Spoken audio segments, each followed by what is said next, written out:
Vous savez, j'étais supposé être ici il y a, je crois, 3 semaines. Et au moment où je me préparais pour pouvoir venir, pour pouvoir partager la parole de Dieu, Dieu a permis qu'une situation puisse arriver au sein de la famille. Je n'ai pas pu être là. J'avais un message que Dieu m'avait donné.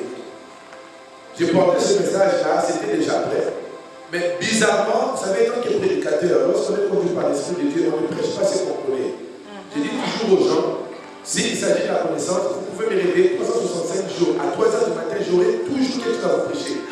Parce que ça fait partie de mon appel. Mais lorsque Dieu m'envoie quelque part, il ne s'agit pas de ce que je connais. Il s'agit de ce que Dieu veut déposer dans la vie de quelqu'un. Je me suis bâti de la même manière que Jacob s'est bâti avec Dieu, avec mon message. Et Dieu a enlevé le message qu'il avait préparé à 9 h du matin pour pouvoir me dire que non, ce que tu avais préparé, c'est bon, c'était bon. Mais pour aujourd'hui, ce n'est pas ce que je veux que tu puisses aller adresser à mon peuple. Et Dieu m'a mis à cœur de pouvoir partager avec vous un sujet qui va pouvoir transformer la vie de quelqu'un en ce lieu.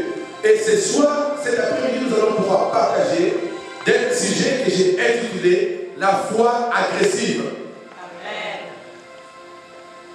Vous savez, lorsque nous commençons quelque chose, la seule chose qui peut nous soutenir, c'est notre niveau d'agressivité. L'église, la cité de la restauration est née. Mais cette église va pouvoir grandir si nous n'avons pas seulement la foi ordinaire, mais ça va grandir si l'église arrive à entrer dans une dimension de pouvoir posséder désormais une foi qui est agressive. On va aller rapidement, on va pouvoir dire à ton voisin que cet après-midi, lorsque tu sortiras d'ici, tu deviendras agressif dans le domaine de la foi.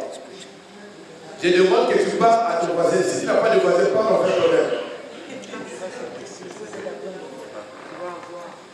On va pouvoir commencer avec notre première lecture qu'on va pouvoir lire dans le livre de Matthieu. Matthieu 8. On va commencer à partir du 5e verset. Et nous allons lire jusqu'au verset 10. La Bible dit ceci. Quand Jésus entra à Capernaum, un centenier l'aborda, les priant en disant, Seigneur, mon serviteur est couché à la maison, atteint de paralysie et souffrant beaucoup. Jésus lui dit, j'irai et je le guérirai. Les centeniers répondit, Seigneur, je ne suis pas digne que tu entres sous mon toit, mais dis seulement un mot. Cet après-midi, il ne s'agit pas de combien de promesses que tu as laissées dans ta vie, il s'agit tout simplement d'un seul élément, d'une seule parole qui va pouvoir transformer ta vie. Les centeniers répondit, Seigneur, je ne suis pas digne que tu entres sous mon toit, mais dis seulement un mot, et mon serviteur sera guéri. Car moi qui suis soumis à des supérieurs, j'ai des soldats sous mes ordres. J'ai dit à l'un, va, et il va. À l'autre, viens, et il vient. À mon serviteur, fais cela, et il le fait. Après l'avoir entendu, Jésus fut dans l'étonnement. Et il dit à ceux qui le suivaient, je vous l'ai dit en vérité, même en Israël, je n'ai pas trouvé aussi grande foi. Est-ce qu'il y a quelqu'un qui peut étonner Jésus cet après-midi avec sa foi? On va pouvoir passer à l'examen des Dieu. Toujours dans le livre de Matthieu, nous allons lire au chapitre 9, à partir du verset 20 jusqu'au verset 22. La Bible dit ceci. Et voici une femme atteinte d'une perte de sang. Depuis 12 ans, s'approcha par derrière et toucha le bord des vêtements, et toucha le bord de son vêtement. Car elle disait en elle, si je puis seulement toucher son vêtement, je serai guéri. Jésus se tourna et dit, en la voyant, prends courage, ma fille, ta foi t'a guéri. Et cette femme fut guérie à l'heure même. Vous savez, ces deux passages intéressants que nous venons de lire sont des passages qui nous parlent de quelque chose de particulier. Lorsque vous lisez la Bible, il est rare de pouvoir voir Jésus utiliser le mot en vérité, en vérité. Lorsque vous voyez Jésus parler, et il commence à faire des déclarations en disant en vérité, en vérité. Lorsque vous voyez la parole de Dieu vous dire que Jésus était dans l'étonnement, ça veut dire que la personne n'a pas seulement touché le niveau de l'intellect de Jésus, mais la personne est allée au-delà. Amen. Vous savez, la vie chrétienne, c'est une vie qui exige la foi. Il est très étonnant aujourd'hui de voir que parmi nous les chrétiens aujourd'hui, s'il y a un domaine que nous abandonnons, c'est le domaine de la foi. La chose qui est même comique, c'est nous sommes nés de nouveau à travers la foi. Parce que nous avons cru à ce que la parole de Dieu nous a dit. Mais hélas, regardez ce qui arrive. Après que nous avons cru pour notre salut, ça devient difficile pour nous de pouvoir croire pour notre miracle. Ça devient très difficile pour les enfants de Dieu de pouvoir croire à ce que Dieu a dit qu'il fera avec eux. Dans la vie, on retrouve des types de foi. Il y a la foi qui est basée sur les statistiques. Et il y a la foi qui est basée sur l'alliance que vous avez avec Dieu. La foi qui est basée sur les statistiques, c'est la foi que nos parents nous enseignent. En nous disant que, écoute mon fils, si tu vas à l'université, tu étudies, tu deviens ingénieur, tu auras une bonne vie. Ça, ce n'est pas la foi que Dieu cherche. Parce que la Bible dit que la foi vient de ce que l'on entend. Et ces parents-là créent en nous une foi, mais cette foi-là est basée sur les calculs que les hommes ont fait, et ils ont présenté cela sous forme de statistiques, en disant qu'un médecin au Canada, il peut toucher 250 000 $ et le taux de chômage pour le médecin, admettons, c'est 0,2. Pardon, à 0,2. Ça génère en nous une foi. Mais cette foi-là, malheureusement, n'est pas une foi qui bâtit, parce que cette foi-là est basée sur ce que nous voyons. La foi que Dieu demande à ses enfants, c'est une foi qui n'est pas basée par rapport à ce que nous voyons. Cette foi-là doit être basée sur l'alliance que Dieu a avec Dieu. Amen. Je me posais la question, Seigneur, pourquoi veux-tu que je puisse parler de la foi? Dieu me dit ceci. Le domaine de la foi présentement à la cité de la restauration, c'est le domaine que tout le monde doit pouvoir comprendre et se répéter. Pourquoi? Parce que, vous savez, lorsqu'une nouvelle église commence, les gens qui sont basés sur les statistiques peuvent se décourager facilement. Parce que leurs yeux sont braqués par rapport à ce qu'ils voient. Or, les gens qui sont conduits dans le domaine de l'esprit, et ils voient ce que Dieu a révélé. Et ce que Dieu révèle, Dieu les révèle d'abord dans le monde spirituel. On va pouvoir plonger dans le monde spirituel aujourd'hui, de manière à ce que nous puissions saisir la pensée de Dieu. Si nous n'avons pas la foi qui a été chez les centeniers, la foi qui lui a permis de pouvoir tout simplement croire que si Jésus déclare un mot, dans le livre de Luc, on dit que ces centeniers-là étaient attachés à son serviteur. Ça veut dire que les centeniers, c'était un boss. Mais vous vous rendez compte, un boss, il perd son serviteur, il quitte, il va supplier Jésus. Mais regardez ce qui se passe. Lui, il était différent des autres personnes qui étaient autour de Jésus. Les autres croyaient que Jésus devait obligatoirement aller là-bas pour pouvoir imposer la main, de manière à ce que le problème, la maladie, la situation de ce monsieur-là soit transformée. Mais les centeniers, lui, il voyait les choses dans le monde spirituel parce qu'il croyait au principe de la parole de Dieu. Amen. Il a tout simplement demandé à Jésus, il lui a dit, je n'ai pas besoin que tu viennes chez moi parce que je ne suis pas dit. Je ne sais pas, laissez-moi dire continuer ceci. Il y a quelque chose de particulier ici. On trouve l'état humain. Il reconnaît qu'il n'est pas digne. Il y a des gens qui se disent pas ici. Il reconnaît qu'il n'est pas digne. Mais il reconnaît que si Jésus dit seulement un seul mot, qu'un miracle va pouvoir se passer dans sa vie. Laissez-moi vous dire ceci.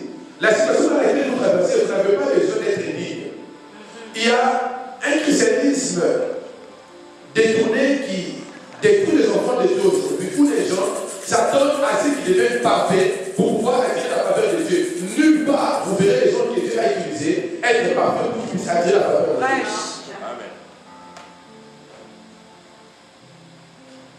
Dieu n'a pas besoin des gens qui fonctionnent avec les statistiques.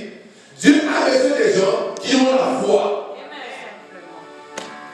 Dieu a besoin des gens qui ont la ferme assurance des promesses de Dieu. Les gens qui ont la capacité de croire à ce que Dieu les a dit sans pouvoir être en mesure de pouvoir savoir comment cela va se passer. Alléluia.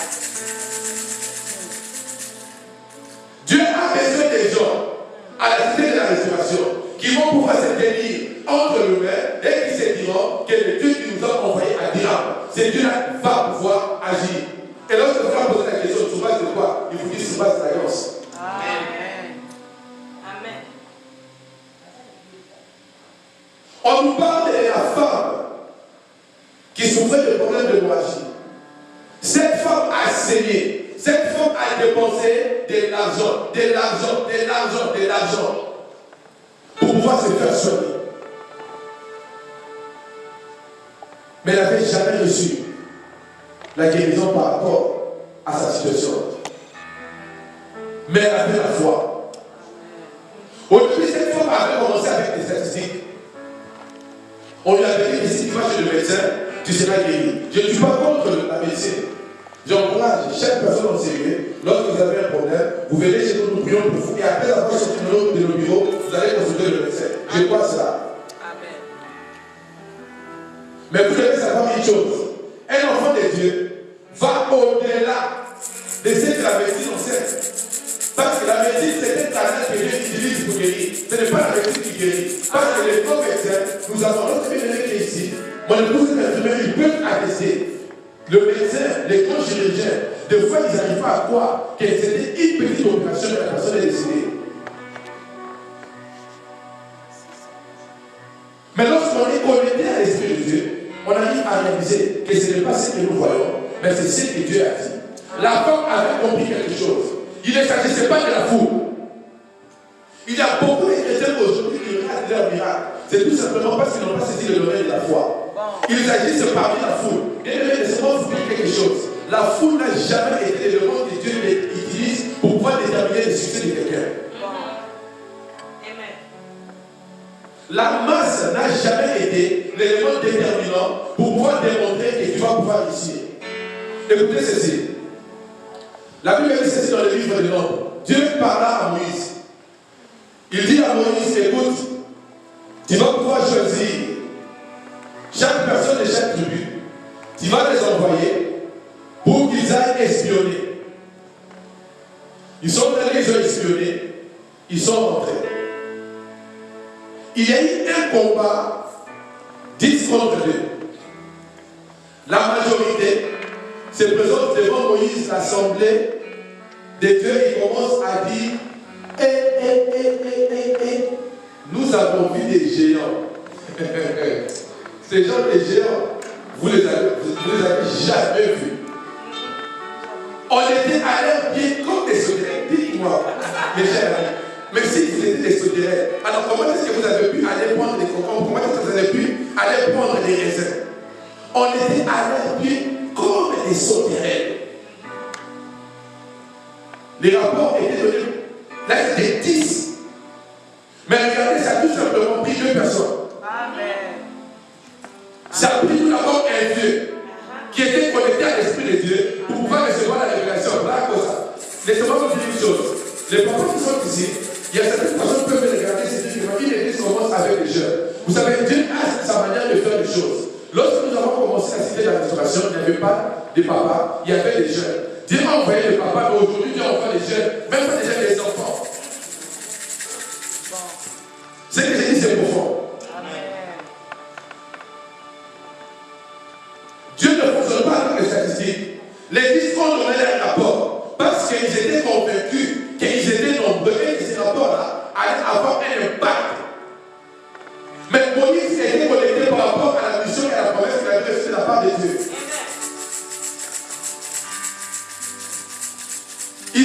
m'a regardé, je me suis toujours posé la question, peut-être que Caleb a failli donner, ou pourquoi parce qu'il ne comprenait pas. Le premier qui arrive, nous étions encore. Les deuxièmes, nous étions.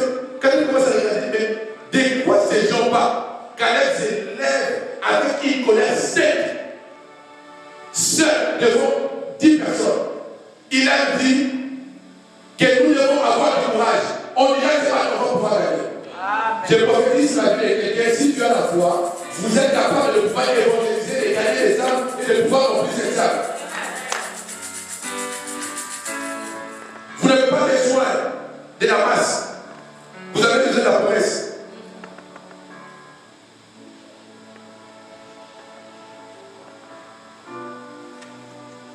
Vous devez avoir la foi agressive. La foi agressive, c'est la foi qui fait même qu'un mariage puisse tenir. Vous savez, lorsque j'ai médité à cette parole, j'allais laver ma voiture et Dieu a commencé à me faire rire. Il me dit, mais vous savez, la plupart des mariages échouent, c'est parce que nous perdons même le domaine de la foi. On se marie au début à cause de la vue. On devait connecter à cause de l'amour. On se mettait à cause de la foi. On ne se mettait pas dans le mariage à cause de la confiance. Vous savez pourquoi? C'est parce que la confiance est basée sur les statistiques. C'est basé sur toutes les bonnes choses que Dieu est supposé faire. Raison pour laquelle lorsque vous vivez dans un mariage et que vous commettez des erreurs, mais une erreur, la personne automatiquement change de côté. Parce que vous avez brisé sa confiance. Mais lorsque vous avez la foi, vous croyez au potentiel que la personne a, ou vous croyez aux promesses que Dieu a mises à la personne. Et la raison pour laquelle on échoue, Dieu m'a élevé, je me suis dit, oh Seigneur, tu es bon. Il dit, nous manquons de foi. Parce que si Dieu vous dit ceci, les jours que vous êtes mariés, il vous dit que cette déclaration appartient à votre famille. Là où la Bible dit que moi et ma maison, nous servirons l'Éternel. Une promesse, hein? Maintenant, cette promesse-là, ça devient le motto, ça devient la chose qui vous caractérise. Peu importe les difficultés que vous pouvez avoir, les gens qui ont reçu une parole prophétique, qui ont reçu une promesse, ils regardent l'accomplissement de la promesse, ils ne regardent pas les circonstances. Amen. Laissez-moi vous donner rapidement 5 points qui caractérisent la foi agressive.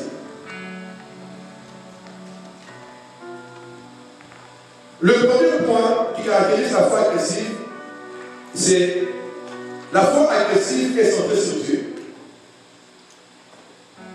La Bible dit dans le livre de Hébreux 11, 6. Or, sans la foi, il est impossible de lui être agréable. Car il faut que celui qui s'approche de Dieu croit que Dieu existe et qu'il est rémunérateur de ceux qui les cherchent. C'est par la foi que Noé, divinement averti,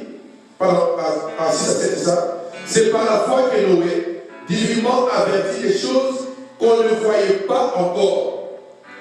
Il y a un homme qui a vécu comme un fou. Et cet homme-là, c'était Noé. Si vous aimeriez bien comprendre la Bible, vous devez toujours, à chaque fois que vous lisez la Bible, essayer de vous faire une image de ce qui s'est passé. L'histoire de Noé, en fait, c'est quoi? On nous parle de l'histoire des gens qui vivaient dans la débauche, des gens qui vivaient dans les n'importe quoi. Et il y a un papa qui s'est réveillé comme ça, avec sa famille, qui a reçu quelque chose de la part de Dieu, et qui s'est mis à aller couper des arbres, à faire du bois, et ainsi de suite, et commencer à se bâtir une arche. Les gens passent comme ça, et regardent, se disent, nous qui sommes psychothérapeutes, souvent on pouvait dire que ce papa-là sur de la démence. Et il a des problèmes sérieux dans sa tête. Raison pour laquelle le monde n'a pas cru à ce message. Parce que selon les statistiques, ce que Noé est en train de faire, c'était vraiment une folie. Mais Noé savait une chose, que c'est Dieu qui lui avait parlé. Il ne voyait pas, mais il croyait. Je ne sais pas si vous comprenez les contrastes entre la foi et la raison. La raison, c'est la chose qui vous pousse à pouvoir vous dire que non, j'ai à $50, je vais pouvoir dépenser pour $50. La foi vous dit que tu n'as pas $50, mais crois que le reste va pouvoir manger. Et lorsque je te pose la question, comment tu réponds? Parce que Dieu m'a dit. Amen. Tous les gens qui marchent par la foi, on les considère comme des fous. Amen. Comme les gens qui n'ont pas de sens. Comme les gens, c'est comme ça, le domaine de la foi. Amen. Il est très dangereux, en tant qu'enfant de Dieu, lorsqu'on n'est pas centré sur Dieu. Et qu'on est centré sur la raison. Parce que tu ne peux pas être enfant de Dieu et être centré sur la raison. Tu dois être centré sur. Tu dois être centré sur les promesses de Dieu dans ta vie. Les promesses, comme je le disais au début, sont connectées à l'alliance. Amen, amen, amen, amen. Abraham a cru aux promesses de Dieu. C'est parce qu'Abraham marchait dans l'alliance. C'est l'alliance et la promesse de Dieu qui a fait qu'Abraham, à l'âge adulte, puisse aller faire quelque chose avec Sarah, dont la Bible décrit que son corps étant une femme était complètement détruit. C'est-à-dire que le corps de Sarah, à l'âge où Sarah a conçu, médicalement parlant, cela était inconcevable. Mais parce qu'Abraham et Sarah étaient sous la promesse de Dieu, ils savaient que même si notre corps est usé, mais nous avons encore le potentiel. Laisse-moi te dire, malgré la difficulté que tu as, malgré la maladie que tu as, si tu as la foi, sache que la foi crée encore le potentiel. Amen. Si Abraham s'était tout simplement limité par rapport à ce qu'il voyait avec l'autre, avec les autres, Abraham n'allait jamais donner naissance à Isaac. La foi agressive est centrée sur Dieu. Quelle est ta relation avec Dieu? La foi agressive est centrée sur les promesses. Chaque enfant de Dieu, né de nouveau, doit avoir en lui une promesse. La chose qui fait qu'un enfant de Dieu puisse toujours être motivé, déterminé à pouvoir aller de l'avant, c'est la promesse. Beaucoup de gens sont frustrés aujourd'hui, c'est parce qu'ils n'ont pas de promesse. Oui, ils ne croient pas aux promesses de Dieu. La promesse.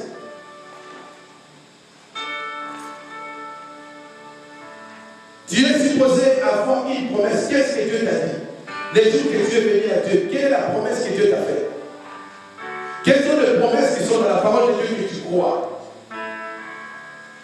Si tu crois à ce que la Bible dit, que je connais les plans que j'ai pour vous, le plan de succès et non de malheur, tu ne vas pas commencer à te lamenter. C'est parce que tu sais que le plan de Dieu pour ta vie est le succès. Maintenant, écoutez, j'aimerais répéter ceci, parce que je crois que c'est là où il y a de la compréhension au corps du Christ, ou bien au sein du corps du Christ.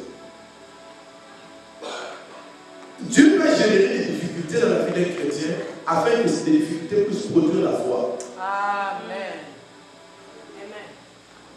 Il n'y a aucun géant de la foi dans la Bible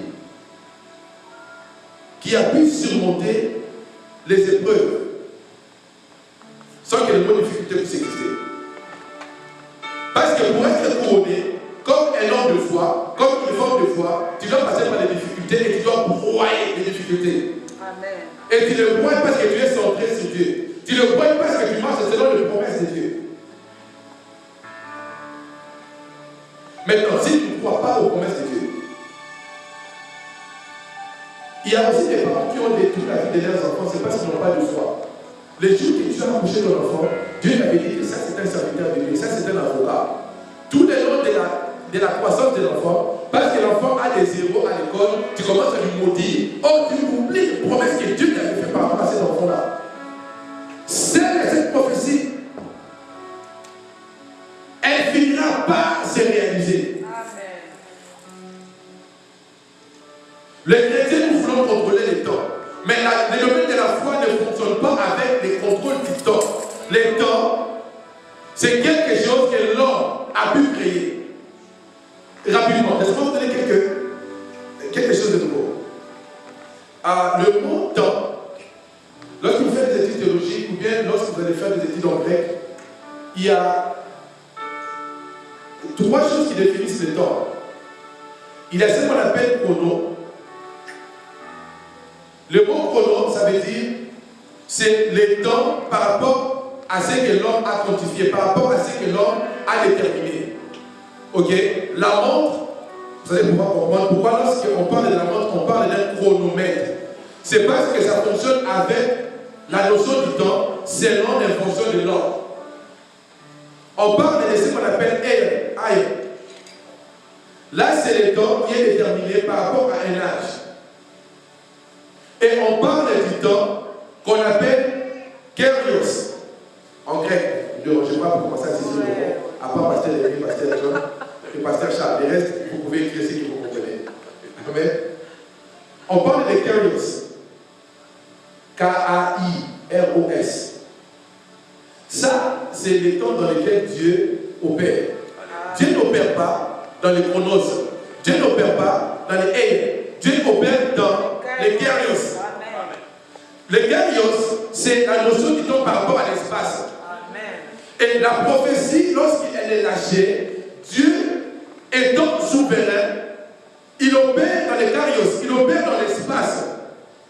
C'est pour cela qu'un enfant de Dieu, rempli du Saint-Esprit, croit à ce que Dieu lui a dit, peu importe le temps que cela peut prendre. Parce que le chronos, c'est ce que l'homme a déterminé pour pouvoir contrôler ce qui est autour de lui. C'est de là où la notion de time is money est arrivée. L'air, c'est l'argent. C'est parce que tout est quantifié par rapport au temps. Mais Dieu n'est pas quantifié par rapport au temps que toi tu t'es inventé. C'est ce qui a fait que lorsque vous entrez, admettons, dans le passage que nous avons dit, où vous voyez la femme qui a saigné durant des années, 12 ans. durant 12 ans, elle est allée après 12 ans et elle a reçu sa guérison. Amen. C'est parce que selon la médecine, il y avait un temps que cette femme-là devait être guérie, ou bien pouvait être guérie. Ouais. Mais selon la pensée de Dieu, il ne s'agissait pas d'un temps prédéterminé par un homme. Il s'agissait d'un temps prédéterminé par Dieu. Laisse-moi te dire, le temps prédéterminé par Dieu pour ton problème est en train d'arriver. Le problème est que tu dois avoir la foi et tu dois croire à cela. Amen, amen. Si tu veux être malheureux, je t'encourage à continuer à vivre selon tes statistiques. Je te donne la bonne nouvelle. Tu veux vivre tout le temps avec les statistiques. Bonne nouvelle. Continue et tu seras tout le temps malheureux. Chez toi, on trouvera toujours des gros paquets de Tylenol 700 mg à action rapide. Parce qu'à chaque fois que tu fais tes calculs et que les choses ne marchent pas, comme tu n'as pas de foi, tu commences à te lamenter, tu commences tout à prendre des Tylenol. Tout le temps, de des têtes. Mais si tu veux développer le domaine de la foi, je ne dis pas que Dieu ne faut perdre la raison. Dieu nous a donné la raison, Dieu nous a donné le domaine rationnel, c'est pour pouvoir aussi être en mesure de pouvoir fonctionner. Mais ce que je nous encourage ici, c'est de croire que ce n'est pas parce qu'on fait le pamphlet, on lance partout, que cette église grandira, non. Mais l'église est obligée de le faire. Mais cette église grandira selon les promesses que Dieu a données pour cette église. Parce que si vous ne comprenez pas cela, vous risquez de pouvoir aller fermer l'église parce que vous avez imprimé 15 000 pamphlets. Et vous avez laissé dans toutes les maisons d'Ajax. Et le lendemain, le dimanche prochain, il n'y a rien. Vous vous regardez comme ça, vous commencez à... Non, c'est pas que tu avais choisi une mauvaise couleur. Non, c'est pas que tu n'avais pas réuni les pamphlets aux gens directement. Vous allez finir par commencer à vous poignarder. Là où il ne faut pas se poignarder. La dimension rationnelle, c'est vous jetez la semence. Vous déposez la semence qui est le fly. Mais la dimension maintenant de la foi est de savoir que les dons de Dieu, les kérios, va pouvoir s'accomplir. Au nom de Dieu. Amen. Il est très important de comprendre ces choses. Vous savez, je disais une fois, et je me suis rendu compte que même les gens qui sont dans ce monde, ils ont compris certaines choses. Il y a un monsieur, je crois que les gens qui font de la littérature scientifique connaissent Thomas Edison. Thomas Edison, c'est la personne qui a reçu au-delà de 1060 brevets dans le domaine de l'invention et de l'ingénierie. Ce n'est pas lui qui a conçu la lumière, mais c'est lui qui a aidé à pouvoir propulser, à pouvoir aider à l'évolution de la lumière, et ainsi de suite. On ne va pas rentrer dans beaucoup de détails. Qu'est-ce que les choses à nous dire ici? J'aime beaucoup lire la biographie des grandes personnes. un niveau qui est grand, donc je passe beaucoup mon temps à lire des biographies des gens compliqués. Si vous ne les croyez pas, moi j'ai la foi. Parce que ma foi ne dépend pas de ce que la masse croit, ça dépend de ce que Dieu me dit. Je vous l'ai dit comme ça, vous allez pouvoir écrire peut-être, parce que je vais se souvenir que j'avais invité le docteur Eric que vous voyez à mon église. Je te parle des choses vraies. Bon, moi je crois. Ok. Thomas Edison, on l'avait envoyé à l'école. On l'envoie à l'école. Il était tellement bizarre, il était tellement agité. L'école finit par lui chasser. C'était un Américain, ça ne se faisait pas à l'époque. On lui chasse de l'école. Pas seulement qu'on lui chasse de l'école, on interdit même de pouvoir revenir à l'école. Parce que les Américains disent que ces gars ici, il est vraiment voué à l'échec, c'est vraiment un bilan, c'est vraiment quelqu'un qui n'a pas d'avenir. Mais sa mère, c'était une chrétienne. Sa mère avait reçu la révélation. Son enseignant voyait un enfant. Lorsque vous faites la littérature psychiatrique, on parle qu'il avait le problème de ADD, le problème déficitaire d'attention. Déficience passive. Sa maman regarde sa maman dit, toi tu dis que mon fils a des problèmes, mais moi je vous dis que mon fils c'est un génie. Je ne sais pas si vous voyez maintenant, dès qu'on parle entre les diagnostics médicaux, un enfant de 9 ans, on l'avait chassé de l'école, qui ne puisse plus revenir. La maman se retrouve avec un enfant de 9 ans à la maison. Tellement turbulent, tellement agité, tellement bizarre. La maman regarde la maman dit, vous voyez, un beau bien, moi je vois un ingénieur. Le combat maintenant commence entre la foi et la raison, entre la foi et les statistiques. Ce monsieur n'a jamais été à l'école. Comme il ne pouvait plus aller à l'école, sa maman était obligée de pouvoir commencer à acheter des livres pour commencer à les mettre à son fils pour que son fils puisse commencer à lire. On parle d'un enfant qui était tellement agité, allez sur Internet, c'est là. C'est l'une des histoires la plus frappante de ce que Dieu est capable de faire avec une personne qui a la promesse de Dieu. Amen, amen. Ils sont là, la maman est là, le petit est là, la maman, écoute, la maman à l'époque elle était à la maison, le petit ne peut pas aller à l'école. La maman jette des livres, des maths, des physiques, de biologie. Le petit il comprend des ordres, en même temps il comprend, en même temps il ne comprend pas, mais il était à la maison, en réalité, il faisait ce qu'il pouvait faire. Dans son état de petite folie psychiatrique, il absorbait les choses. Et dans son état d'impulsivité, il avait aussi la dimension de la créativité que le monde n'avait pas vue. Il a commencé à grandir, Avec son état, il a commencé à voir des choses que le monde ne voyait pas. En bref, il s'est retrouvé dans ce monde, il n'y en a pas, c'est l'homme qui a reçu le plus de brevets dans le domaine des fonctions. Et son nom restera à vie. Tant que l'humanité existera dans les domaines scientifiques, quelqu'un qui va étudier ne peut jamais ne pas se souvenir de celui qu'on appelle Thomas Edison. Mais maintenant, laissez-moi nous poser la question. Si les gens de ce monde peuvent avoir une foi jusqu'à ce niveau, mais pourquoi maintenant, moi et vous, nous avons la foi qui est tout simplement ébranlée par rapport à tout? Deuxième point.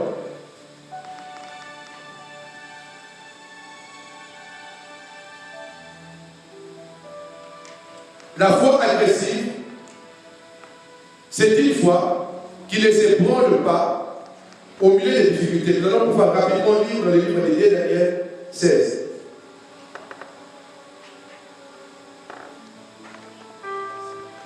Dans le livre de Daniel 2, ok, verset 16. Daniel chapitre 2, verset 16.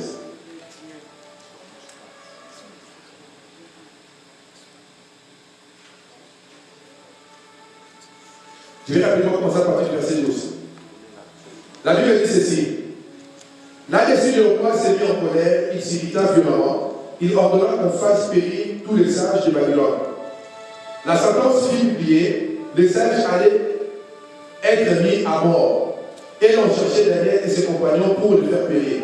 Alors Daniel s'adressa d'une manière prudente et sensée à Arjoc, chef des gardes du roi, qui était sorti pour mettre à mort les sages de Babylone.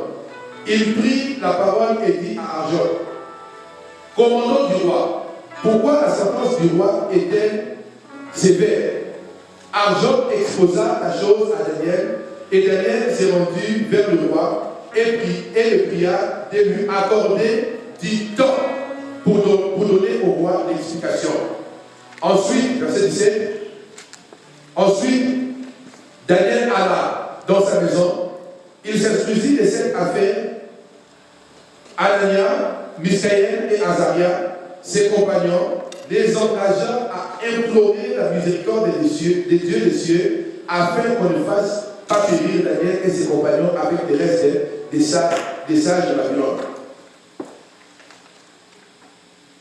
Le deuxième point, la foi agressive reconnaît qu'elle a la capacité de pouvoir percer au milieu des difficultés. Daniel allait mourir de la même manière que les autres sages de Babylone. Lorsque Nabuchodonosor a reçu les anges et il a convoqué les sages et il les a demandé de pouvoir expliquer ce que lui avait vu. Chose impossible. Les sages n'ont pas marché le mot. Ils ont carrément dit au roi, ce que tu nous demandes, c'est quelque chose de très pénible. Ils n'avaient pas la foi au Dieu qu'ils invoquaient. Mais Daniel, au milieu de cette situation, lorsqu'on lui a approché pour l'annoncer la mort, Daniel était un homme de foi. Daniel savait ceci, que si vous me donnez seulement un peu de temps pour aller invoquer mon Dieu, le Dieu que moi je sais, il va pouvoir me répondre, il va pouvoir me répéter. Les autres ont répondu par rapport aux statistiques, par rapport aux choses qui ont contrôlées durant des années. Ils ont vraiment dit au roi, ça, sorry, too much, impossible. Mais Daniel est allé dans le lieu profond. Daniel est allé à un endroit où les hommes ne pouvaient pas du tout réaliser. Il est allé dans la présence de Dieu. Et il s'est mis à implorer Dieu. Et en implorant Dieu, Dieu s'est révélé et Dieu lui a donné la révélation de ce que ces songes-là signifiaient, et pas seulement la révélation, avec l'interprétation de ces songes. Ça veut dire ceci. La difficulté s'était présentée devant Daniel. Mais Daniel n'a pas reculé devant la difficulté. Ce n'est pas parce que tu as la foi que la difficulté ne viendra pas. La difficulté viendra vers toi, mais tu dois être assez armé pour savoir que tu sers un Dieu et que ce Dieu est capable de pouvoir te donner la réponse à ta situation. Amen. Parce que si tu crois que le fait d'avoir la foi, que tu ne pourras pas du tout t'ébranler, tu risques de pouvoir tomber. Et rapidement, le troisième point, on va pouvoir clôturer. La foi agressive produit des actions. Tu ne peux pas avoir la foi agressive et ne pas être en mesure de pouvoir produire des actions. Alléluia. Si ta foi ne produit pas des actions, ça veut dire que ce n'est pas une foi. Qu'est-ce que cela veut dire produire des actions? Lorsque tu étudies et que tu termines tes études et que tu as la foi que Dieu te veut, admettons, à Dirham pour pouvoir te trouver un travail. Par la foi, commence à chercher une maison, à louer ou à acheter, peu importe ton état, à Dirham. Tu ne vois pas quand est-ce que le travail viendra, mais par la foi, tu crois que tu vas pouvoir trouver un travail à Dirham. Parce que je dis ceci. La cité de la restauration a été plantée à Ajax. C'est parce que Dieu enverra les gens ici à Ajax. Lorsque tu prieras désormais, dans tes pensées, ne vois plus notre zone. Vois ici. Que les gens qui ne voiture ou pas, ta prière désormais par la foi de tête. Que tous ces papas qui n'ont pas de voiture présentement puissent avoir de voiture. Ça veut dire que la cité de la restauration est en train de venir pour pouvoir les restaurer. Si ces papas-là n'avaient pas de moyens, Dieu va les restaurer financièrement et leur donner des moyens pour s'acheter des voitures et venir prier ici, à Ajax, là où Dieu les a placés. Dieu ne te demande pas de pouvoir te déplacer. Parce qu'on te dit que là où tu iras, ça sera plus simple. Crée la simplicité dans la vie de ces gens-là, en priant pour eux, de manière à ce que Dieu puisse les bénir, que ceux qui n'ont pas de maison puissent acheter des maisons ici à Dirham. Amen. Amen. Alléluia. La foi agressive produit des actions.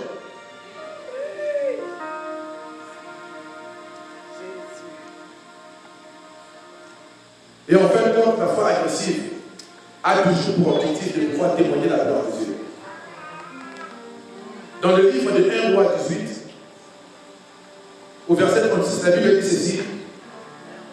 Au moment de la présentation de l'offrande, Élie le prophète s'avança et dit: Éternel, Dieu d'Abraham, Dieu d'Isaac, Dieu d'Israël, que l'on sache aujourd'hui que tu es Dieu en Israël. Tu as besoin de la foi, de manière à ce que les gens puissent voir qu'il y a un Dieu qui est grand. On ne peut pas continuer à mener une vie chrétienne de défaites et de défaites. Écoutez, vous devez comprendre la dimension de la promotion dans sa vie. Tu vas avoir la promotion au travail. Tu vas avoir la promotion dans le ministère. Tu dois avoir la foi. Tu as besoin de la foi. Je ne sais pas quel est le problème que tu as cet après-midi. Je ne sais pas quelle est la situation. J'aimerais te dire